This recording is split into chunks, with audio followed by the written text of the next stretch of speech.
Hi guys, welcome to my YouTube channel. Friends, सबसे पहले आप सभी को हैप्पी नवरात्रि। जैसा कि आप लोग जान रहे हैं, आज से नवरात्रि शुरू हो रही है। आज से माता रानी का दिन, वैसे तो हर दिन माता रानी का है, बट ये 9 दिन स्पेशल है। तो मेरी तरफ से आप सभी को वेरी वेरी हैप्पी नवरात्रि।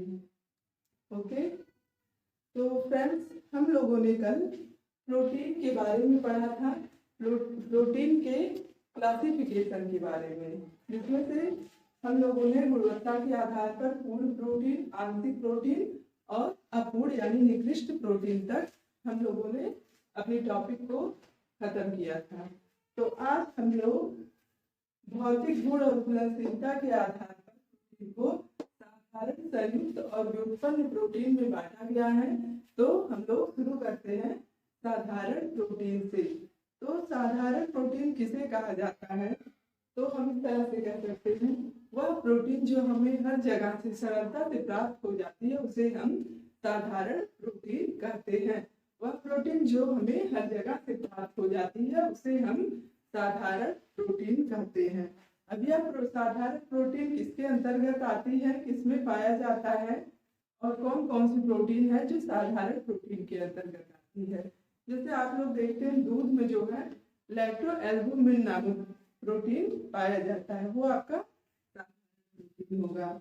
और हमारी मांसपेशियों में कौन सा पाया जाता है? एल्ब्यूलिन।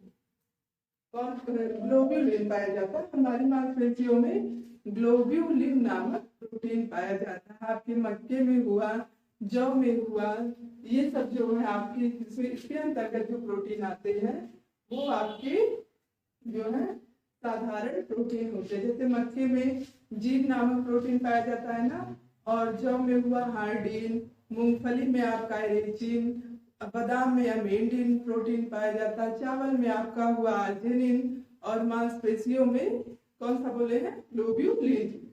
और जो है हमारे रक्त में ग्लोबिन प्रोटीन पाया जाता है। अस्थियों को देखिए, अस्थियों में कौन सा प्रोटीन पाया जाता है? कोलेजन नामक प्रोटीन पाया जाता है।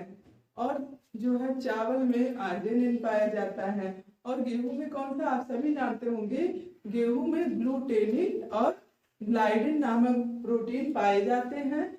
इन ग्लूटेनिन और ग्लाइडिन के मिलने से ग्लूटिन प्रोटीन का निर्माण होता है। इस तरह से हम कह सकते हैं, किसके मिलने से? ग्लाइटेनिन और ग्लाइडिन। ग्लूटेनिन, ग्लूटेनिन और ग्लाइडिन, ग्लाइडिन नामक प्रोटीन के मिलने से ग्लूटिन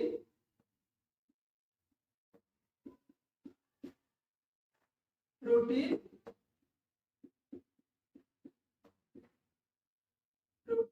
बनता है। तो हमारे गेहूं में ग्लूटेनिन और ग्लाइडिन नामक प्रोटीन पाया जाता है। इन दोनों के मिलने से ग्लूटेनिन नामक प्रोटीन बनता है। तो हम कह सकते हैं कि गेहूं में ग्लूटिन प्रोटीन पाया जाता है। अगर आंसर में ग्लूटेनिन रहा तो भी वो सही माना जाएगा, ग्लाइडिन रहा तो भी, और ग्लूटिन रहा तो भी। वैसे ज्यादातर इन दोनों के मिलने से ग्लूटिन बनता है। तो ऐसे पूछा जाता है, हमारे गेहूं में कौन सा प्रोटीन पाया जाता है? ग्लूटिन प्रोटीन पाया जाता है। अगर ग्लूटिन नहीं रहा तो ग्लूटेनिन या ग्लाइडिन, जो भी इन तीनों में से जो भी रहेगा, वो सारे सही रहेंगे आपके।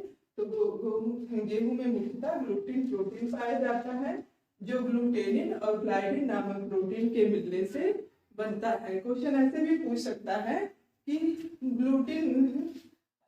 किन प्रोटीन के मिलने से ग्लूटिन प्रोटीन का निर्माण होता है, या ग्लूटिन प्रोटीन का निर्माण किसके द्वारा होता है? तो आप बताएंगे ग्लूटिन और ग्लूटेनिन और ग्लाइडिन के द्वारा ग्लूटिन प्रोटीन का निर्माण होता है।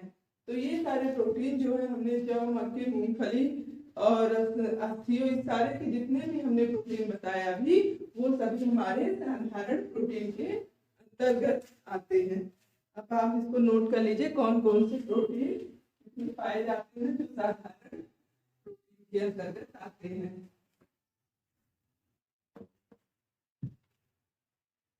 जैसे गेहूं में ग्लूटीन नामक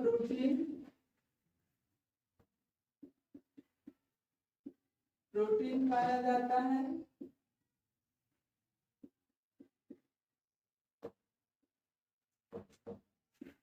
और चावल में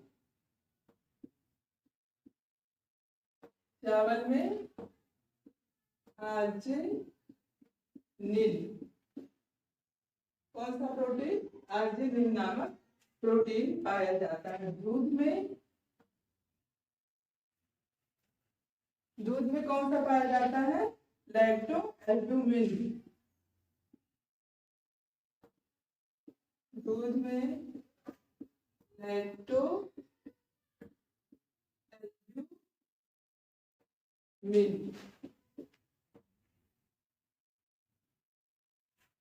दूध में लैक्टोएल्ब्यूमिन पाया जाता है। और मांसपेशियों में ग्लोब्यूलिन, मांसपेशियों में ग्लोब्यूलिन,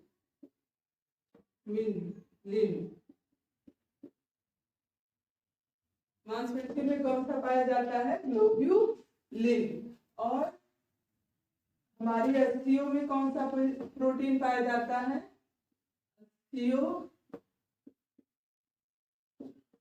अस्थियों में कोलेजन नामक प्रोटीन पाया जाता है। कौन सा प्रोटीन पाया जाता है? कोलेजन नामक प्रोटीन। कोलेजन नामक प्रोटीन पाया जाता है। और रक्त में ग्लोबिन, रक्त में कौन सा प्रोटीन पाया जाता है? ग्लोबिन नामक प्रोटीन। मांसपेशियों में, अस्थि में, रक्त में ग्लोबिन नामक प्रोटीन पाया जाता है।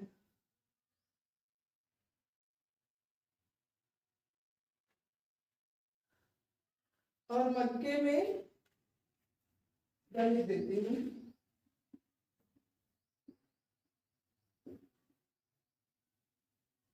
मक्के में जीन नामक प्रोटीन पाया जाता है।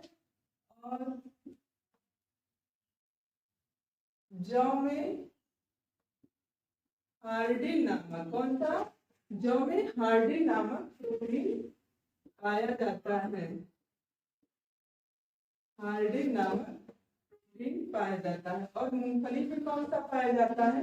मूंगफली में एरेचिन नामक प्रोटीन पाया जाता है। कौन सा? एरेचिन। मूंगफली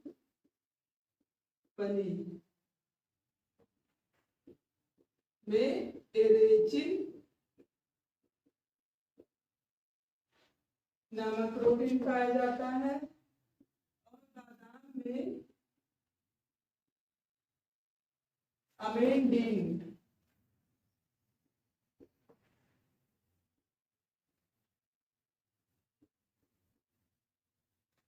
बादाम में अमेंडिन और मूंगफली में एरेचिन नामक प्रोटीन पाया जाता है। तो इसको आप लोगों ने नोट किया, आप लोग इसको नोट कर लीजिए।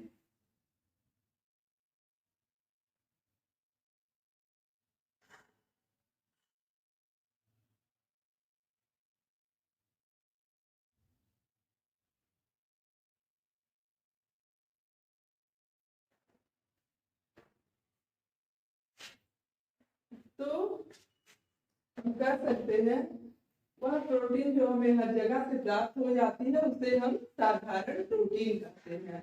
और ये ग्लूटीन, आर्जिनिन, लैक्टोएल्ब्यूमिन और globulin, collagen, globin, zein, hordein, arachin, amandin, ये सब जितने भी हैं हमारे साधारण प्रोटीन के अंतर्गत आते हैं। ये सारे प्रोटीन हमारे साधारण प्रोटीन के अंतर्गत आते हैं।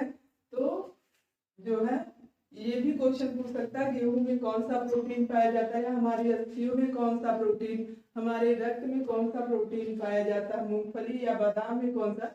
इसलिए आप लोग इसको नोट कर लीजिए कि इसमें कौन से प्रोटीन पाए जाते हैं।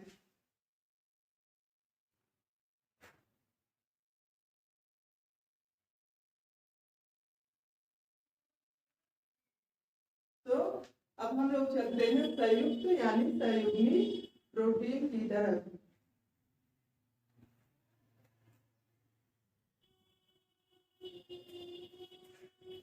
ओके, तो संयुक्त प्रोटीन किसे कहते हैं? संयुक्त या संयुग्मी प्रोटीन। जब साधारण प्रोटीन के साथ कोई अन्य तत्व मिलता है तो उसे हम संयुक्त प्रोटीन कहते हैं। इसको नोट कर देते हैं। संयुक्त प्रोटीन, संयुक्त प्रोटीन जब साधारण प्रोटीन के साथ, जब साधारण प्रोटीन के साथ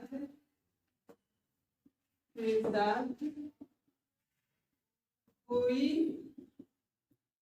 अन्य तत्व मिलता है, अन्य तत्व मिलता है तो उसे हम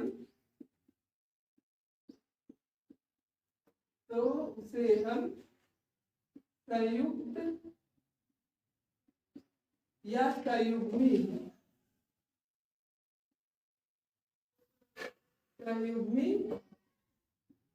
प्रोटीन कहते हैं। क्या होगा? जब साधारण प्रोटीन के साथ कोई अन्य तत्व मिलता है तो उसे हम संयुक्त प्रोटीन कहते हैं। इसको आप ऐसे समझ सकते हैं जैसे आपका साधारण प्रोटीन, ये आपका साधारण प्रोटीन प्लस अन्य तत्व, इसको हम इस तरह से समझ सकते हैं। बस बराबर आपका क्या होगा? संयुक्त प्रोटीन। अब साधारण प्रोटीन आपका क्या होगा हमें बताएंगे। जैसे रक्त में कौन सा प्रोटीन पाया जाता है? ग्लोबिन। रक्त में कौन सा प्रोटीन पाया जाता है? ग्लोबिन। तो आपका साधारण प्रोटीन बताया, रक्त में जो प्रोटीन पाए जाते हैं वो साधारण प्रोटीन होते हैं। तो साधारण प्रोटीन में आपका ग्लोबिन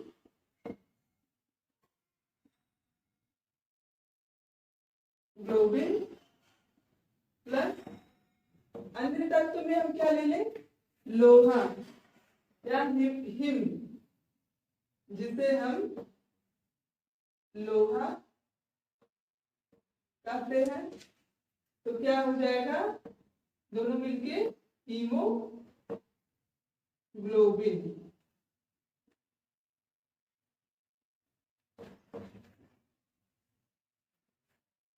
दोनों मिलके क्या हो जाएगा? हीमोग्लोबिन।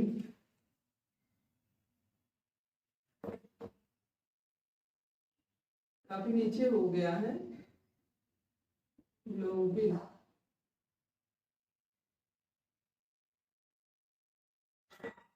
तो ग्लोबिन हमारा साधारण प्रोटीन हुआ और अन्य तत्व में लोहा, हिम जिसे हम कहते हैं, हिम को लोहा कहते हैं, वह हमारा अन्य तत्व हुआ। तो ग्लोबिन और लोहा यानी हिम के मिलने से क्या बनेगा? हीमोग्लोबिन। तो साधारण तत्व ग्लोबिन हो गया और अन्य तत्व लोहा यानी हिम हो गया, और उससे जो इन दोनों के मिलने से जो प्रोटीन बनेगा उसे हम हीमोग्लोबिन कहते हैं। ओके, तो साधारण प्रोटीन के साथ अन्य तत्व के मिलने पर जो प्रोटीन बनता है उसे हम संयुक्त या संयुग्मी प्रोटीन कहते हैं। संयुक्त प्रोटीन के अंतर्गत आपका जैसे ग्लाइको हुआ, लेसिथो हुआ, फास्फो हुआ, न्यूक्लियो हुआ, ये सारे प्रोटीन आपके संयुक्त प्रोटीन के अंतर्गत आते हैं। जैसे ग्लाइको, न्यूक्लियो, फास्फो और लेसिथो प्रोटीन, ये सभी आपके संयुक्त प्रोटीन के अंतर्गत आते हैं। कौन कौन से? ग्लाइको, न्यूक्लियो, न्यूक्लियो फास्फो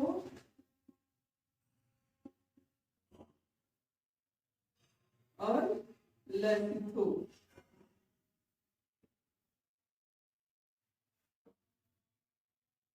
ये सारे प्रोटीन आपके संयुक्त प्रोटीन के अंतर्गत आते हैं। ग्लाइको, न्यूक्लियो फास्फो और लेसिथो।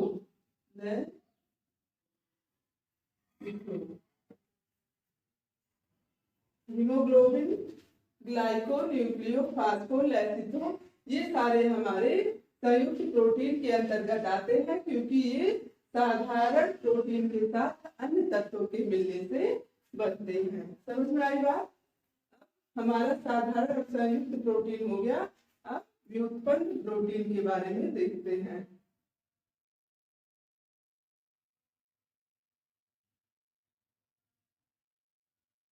व्युत्पन्न प्रोटीन किसे कहते हैं? व्युत्पन्न प्रोटीन जब हमारे शरीर में या किसी भोज्य पदार्थ में किसी अम्ल या एंजाइम से प्रतिक्रिया कराते हैं और भौतिक प्रतिक्रिया कराते हैं, तो उसके पश्चात जो परिवर्तित रूप प्राप्त होता है उसे हम क्या कहते हैं? उसे हम व्युत्पन्न प्रोटीन कहते हैं। ओके, व्युत्पन्न प्रोटीन किसे कहते हैं?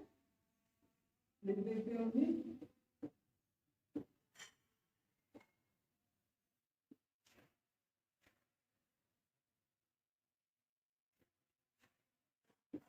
व्युत्पन्न प्रोटीन, जब हमारे व्युत्पन्न प्रोटीन के बारे में बता रहे हैं, जब हमारे शरीर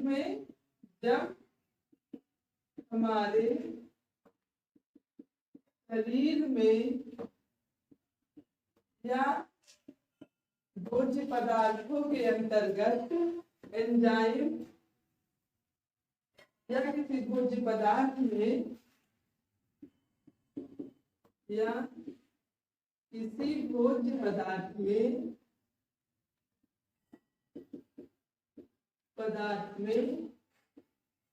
हम अम्ल या एंजाइम से प्रतिक्रिया कराते हैं और भौतिक प्रतिक्रिया कराते हैं और भौतिक प्रतिक्रिया कराते हैं, तो उसके पश्चात जो परिवर्तित रूप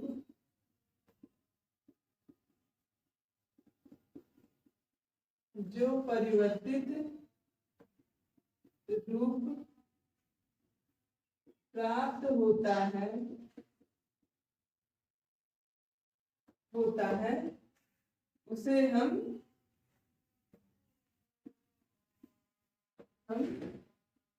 व्युत्पन्न प्रोटीन कहते हैं। इस तरह से हम कह सकते हैं, जब हमारे शरीर में या किसी भोज्य पदार्थ में हम अम्ल या एंजाइम से प्रतिक्रिया कराते हैं और भौतिक प्रतिक्रिया कराते हैं, तो उसके पश्चात जो परिवर्तित रूप प्राप्त होता है उसे हम व्युत्पन्न प्रोटीन कहते हैं। उसे हम व्युत्पन्न प्रोटीन कहते हैं। अब इसके व्युत्पन्न प्रोटीन के अंतर्गत कौन कौन से आते हैं?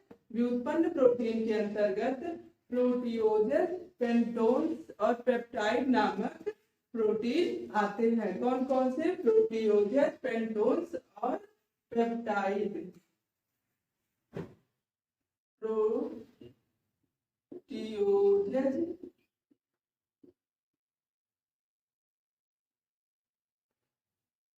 प्रोटियोजेस, पेंटोन्स, कौन से? पेंटोन्स पेप्टाइड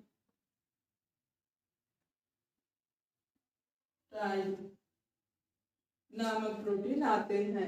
व्युत्पन्न प्रोटीन के अंतर्गत प्रोटीओजेस, पेप्टोन और पेप्टाइड नामक प्रोटीन आते हैं।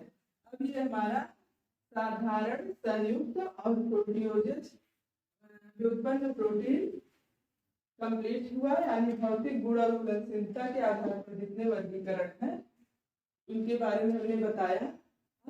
हम डिस्कशन करेंगे प्राप्ति के साधन के आधार पर। तो इसके आधार पर हम इसे वनस्पति और प्राणी दो भागों में बांटते हैं।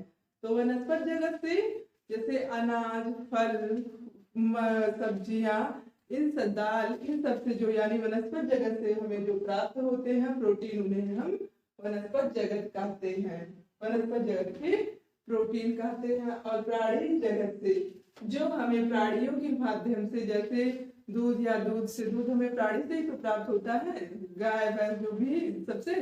तो जैसे प्राणी जगत के अंतर्गत दूध या दूध से बने पदार्थ हुए, और मांस, मछली, अंडा, यकृत, ये सब जो है हमारे प्राणी जगत के अंतर्गत आते हैं। तो फल, सब्जियों, अनाजों, दाल, इन सभी से जो प्राप्त होता है वनस्पति जगत के अंतर्गत। और दूध या दूध से बने पदार्थ, मांस, मछली, अंडा, इन सभी से जो प्राप्त होता है प्रोटीन, उन्हें हम प्राणी जगत के अंतर्गत शामिल करते हैं। तो हम लोगों ने इन तीनों के आधार पर इन सभी को कितने भागों में बांटा गया इसके बारे में डिस्कशन किया। तो हमारा ये प्रोटीन का क्लासिफिकेशन कंप्लीट हुआ। अब हम प्रोटीन की कमी से, जैसा कि हमने आपको बताया था, प्रोटीन की कमी से क्वाशियोकर नामक रोग हो जाता है।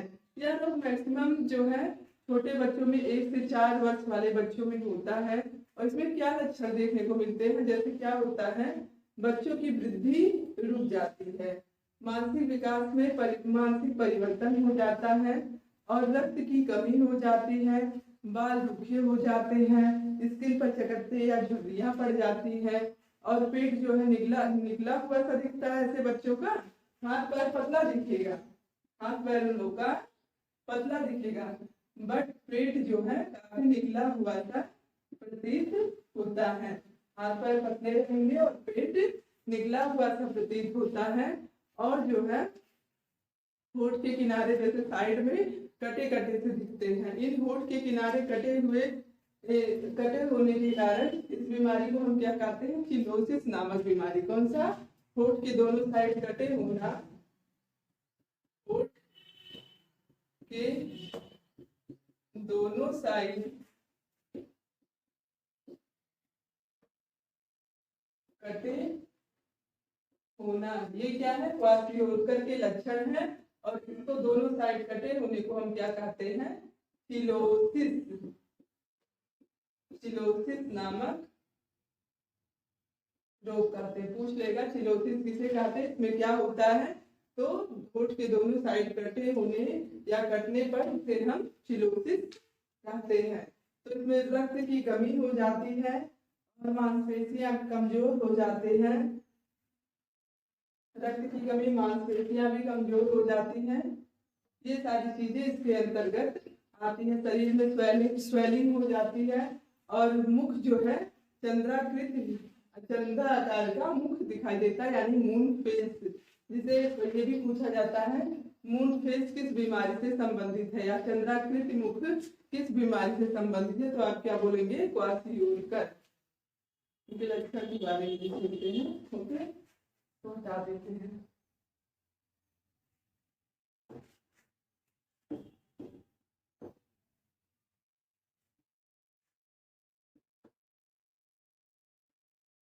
क्वाशियोकर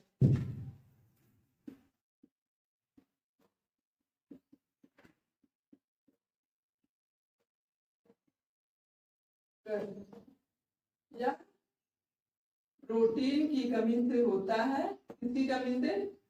प्रोटीन की कमी से होता है। इसके लक्षण क्या है, इसके लक्षण क्या है, अभी हमने बताया ना,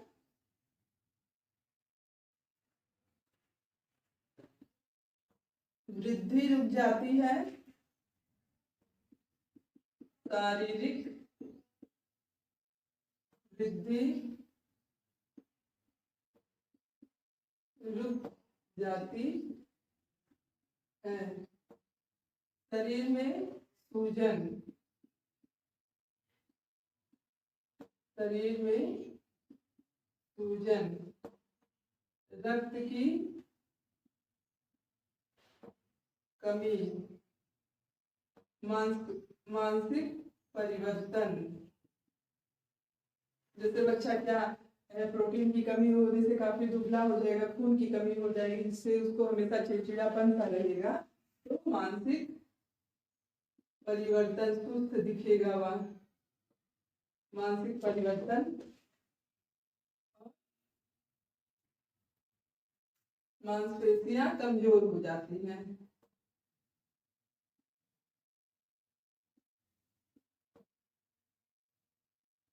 कमजोर मांसपेशियां, ओके। और नाड़ी संस्थान में भी परिवर्तन ठीक नहीं होते हैं, नाड़ी संस्थान भी ठीक से काम नहीं करते। नाड़ी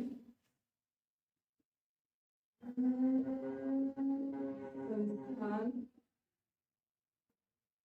ठीक नहीं होते।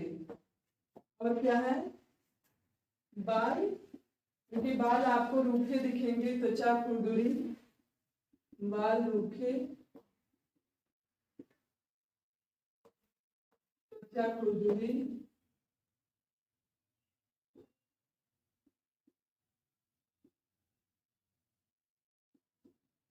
या झुर्रियां, झुर्रियां पड़ जाती हैं। और होठ के किनारे कटे, होठ कटे होते हैं। चंद्राकृति मुख, चंद्राकृति,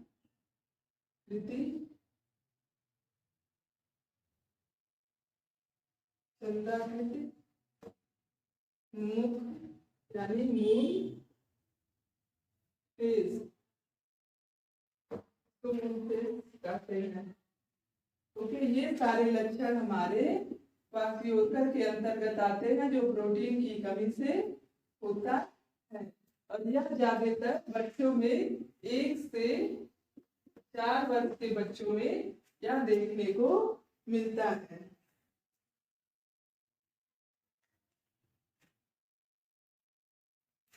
और ये तो हमने बताया, हाथ पैर दुबला पेट निकला हुआ,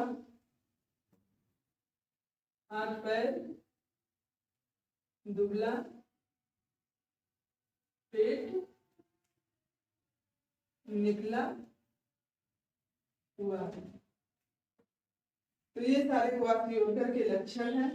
ये प्रोटीन की कमी से होते हैं। और एक हमने बताया था मरासमस, मरासमस जिसे हम सूखा रोग भी कहते हैं, यह प्रोटीन और कैलोरी दोनों की कमी से होता है। क्वासियोकर जो होता है बस प्रोटीन की कमी से होता है, और मरासमस यानी सूखा रोग जो है ये प्रोटीन और कैलोरी दोनों की कमी से होता है। इस कारण इसे पीईएम क्या कहते हैं, पीईएम यानी प्रोटीन एनर्जी माल न्यूट्रिशन। क्या कहते हैं, प्रोटीन एनर्जी माल न्यूट्रिशन यानी प्रोटीन और ऊर्जा कुपोषण।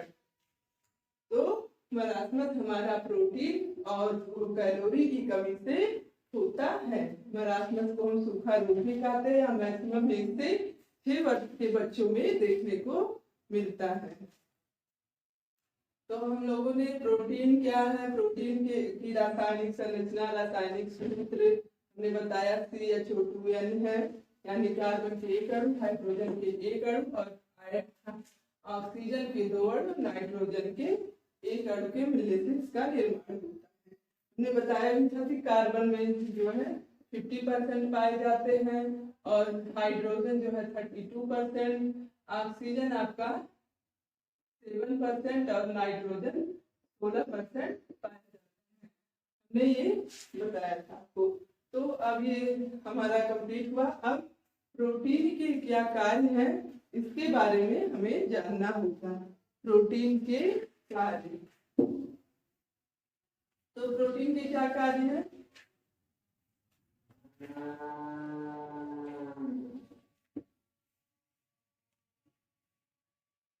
प्रोटीन का कार्य शरीर का निर्माण एवं टूटे फूटे हुए तंतुओं की मरम्मत और उनका निर्माण करना, शरीर को ऊर्जा प्रदान करना, शरीर के निर्माणक एवं नियामक कार्यों में सहायता प्रदान करना और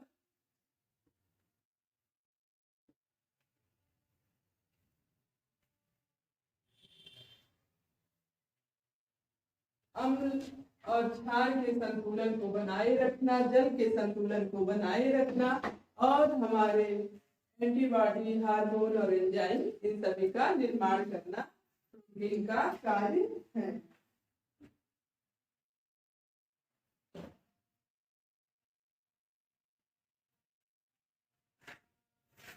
प्रोटीन का कार्य। प्रोटीन का कार्य क्या है? शरीर की वृद्धि, शरीर की वृद्धि एवं विकास करना और कोशिकाओं का निर्माण करना। जैसे कोशिकाओं का निर्माण किसके द्वारा होता है? प्रोटीन के द्वारा ही तो होता है। कोशिकाओं का निर्माण प्रोटीन के द्वारा होता है और कोशिकाओं, विभिन्न कोशिकाओं के मिलने से किसका निर्माण होता है? ऊतकों का निर्माण होता है। ऊतक जिसे टिश्यू कहते हैं और ऊतकों के मिलने पर अंग का निर्माण होता है और अंगों के मिलने पर हमारी बॉडी संरचना या बॉडी स्ट्रक्चर, पूरी बॉडी का निर्माण होता है। प्रोटीन कोशिकाओं के निर्माण में सहायक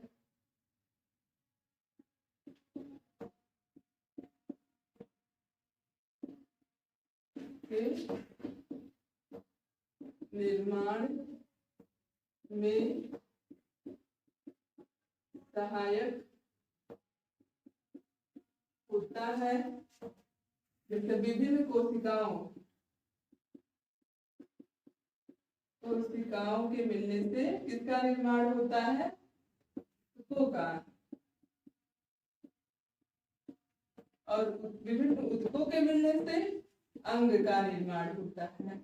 और जब विभिन्न अंग मिलते हैं तो हमारी पूरी बॉडी की संरचना यानी शरीर की संरचना होती है, यानी पूरी बॉडी का निर्माण होता है। विभिन्न कोशिकाओं के मिलने से ऊतकों का निर्माण होता है, ऊतकों के मिलने से अंगों का और अंगों के मिलने से शरीर की संरचना यानी बॉडी का निर्माण होता है।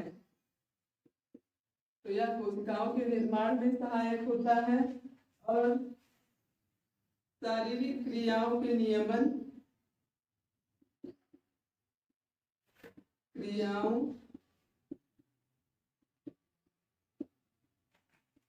का नियमन एवं नियंत्रण भी करता है। का नियमन एवं नियंत्रण। और क्या होता है?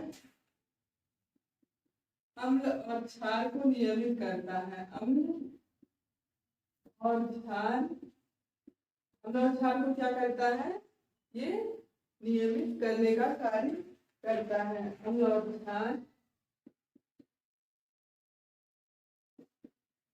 को नियमित करना,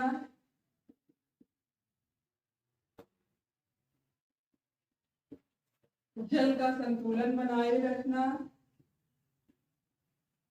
जल का संतुलन बनाए रखना और एंटीबॉडीज, हार्मोन्स और एंजाइम का निर्माण करना या निर्माण करना।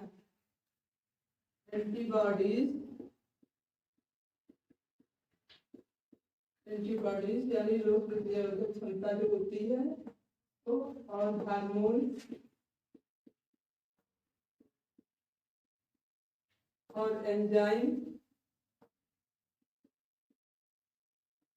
के निर्माण में सहायक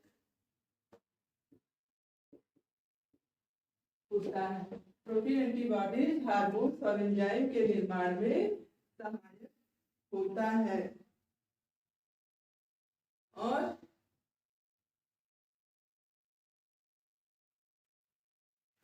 हमारी मांसपेशियों में संकुचन भी प्रोटीन के कारण होता है। जैसे मांसपेशियों में कौन सा प्रोटीन पाया जाता है? मायोसिन और एक्टिन। एक्टिन और मायोसिन नामक प्रोटीन के द्वारा हमारी मांसपेशियों में संकुचन होता है। मांसपेशियों में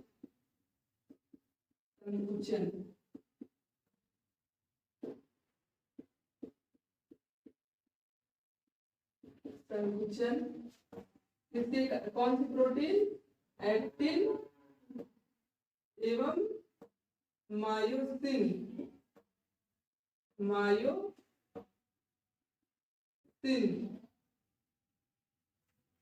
नामक प्रोटीन से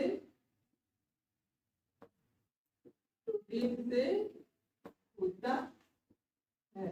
क्वेश्चन पूछ सकता है हमारी मांसपेशियों में संकुचन किन प्रोटीनों से होता है? तो एक्टिन और मायोसिन नामक प्रोटीन के कारण हमारी मांसपेशियों में संकुचन होता है। यानी प्रोटीन का कार्य मांसपेशियों में संकुचन करना भी है। और प्रोटीन रक्त का थक्का जमाने में भी सहायक होता है। जैसे फाइब्रिनोजन और थाम्बिन प्रोटीन जब मिलते हैं तो फाइब्रिन प्रोटीन का निर्माण करते हैं, जो रक्त का थक्का जमाने में सहायक होती है। कौन सा? फाइब्रिनोजन प्रोटीन और थाम्बिन प्रोटीन जब आपस में मिलते हैं तो ये फाइब्रिन प्रोटीन का निर्माण करते हैं, जो रक्त का थक्का जमाने में सहायक होती है।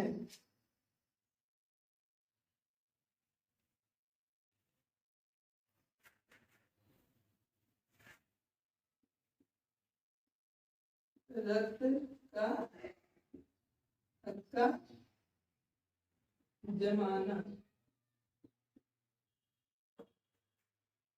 जब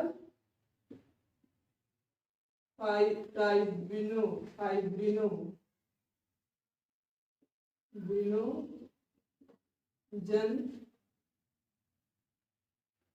प्रोटीन और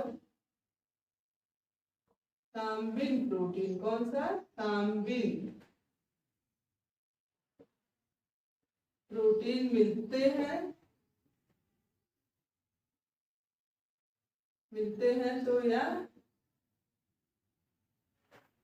फाइब्रिन प्रोटीन का निर्माण करते हैं। किसका निर्माण करते हैं? फाइब्रिन। तो या फाइब्रिन प्रोटीन का निर्माण करते हैं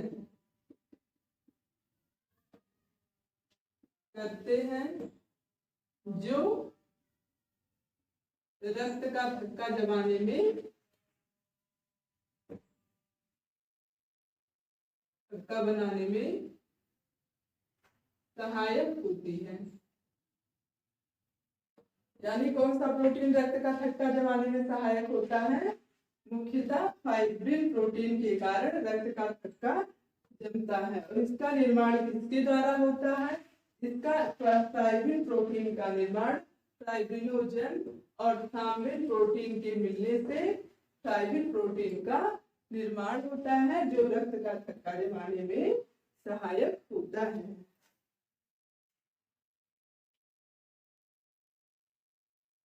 और यह स्थानांतरण प्रोटीन के रूप में भी सहायक होती है और प्रोटीन हमें ऊर्जा प्रदान करने का भी कार्य करता है। तो इस प्रकार हम लोगों ने प्रोटीन के कार्यों के भी बारे में पढ़ा। शारीरिक वृद्धि एवं विकास में सहायक होता है, कोशिकाओं के निर्माण में सहायक होता है, शारीरिक क्रियाओं के नियमन एवं नियंत्रण में, अम्ल क्षार को नियमित करने में, जल का संतुलन बनाए रखने में, और विभिन्न जितने एंजाइम और एंटीबॉडीज और ये क्या हुए हमारे हार्मोन्स, इन सभी के भी निर्माण में प्रोटीन सहायक होता है।